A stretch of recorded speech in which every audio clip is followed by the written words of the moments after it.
6 नवंबर 1947 का दिन भारतीय गैर कानूनी जेर कब्जा जम्मू और कश्मीर की तारीख का एक स्याह तरीन बाब है। इस दिन डोगरा राज की अफवाज और RSS के मुसल्ला जत्थों ने रियासती सरपरस्ती में जम्मू के लाखों निहत्ते मुसलमानों को शहीद करके जुल्म और बर्बरियत की एक ऐसी मिसाल कायम की जो आज भी इंसानी ज़मीर को झंझोड़ती है। वफाकी वजीर उमूर कश्मीर और गिलगित बल्तिस्तान इंजीनियर अमीर मकाम ने अपने पैगाम में कहा कि ये कत्लेआम एक सोची समझी साजिश थी जिसका मकसद मुसलमानों को अक़लियत में बदलना और खित्ते की आबादियाती शनाख्त को मस्क करना था। ये सानहा हमें इस बात की याद दिलाता है कि कश्मीरी अवाम गुज़िश्ता 7 दहाइयों से भारतीय जबर, मुहासरे, मवासलाती बंदिशों और इंसानी हुकूक की संगीन पामालियों के बावजूद आज भी अपनी आज़ादी की जद्दोजहद जारी रखे हुए हैं। ये जद्दोजहद उस तारीखी तसलसल का हिस्सा है जिसे 5 अगस्त 2019 के गैर कानूनी भारतीय इक़दामात ने मजीद संगीन बना दिया,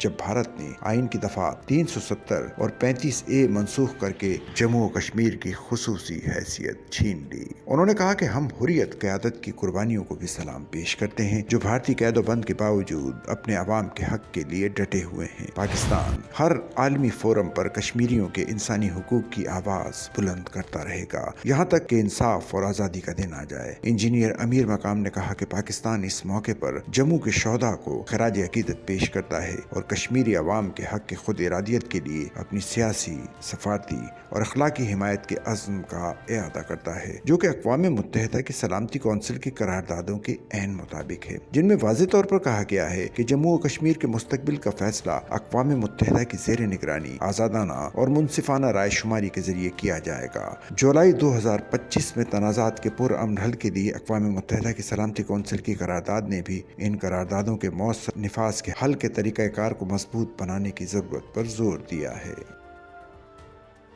सच्चल न्यूज़ नेटवर्क की वीडियोस में खुशामदीद। नाजरीन, वीडियो से मुतालिक अपनी कीमती राय का इजहार कमेंट बॉक्स में ज़रूर करें और चैनल को सब्सक्राइब करें।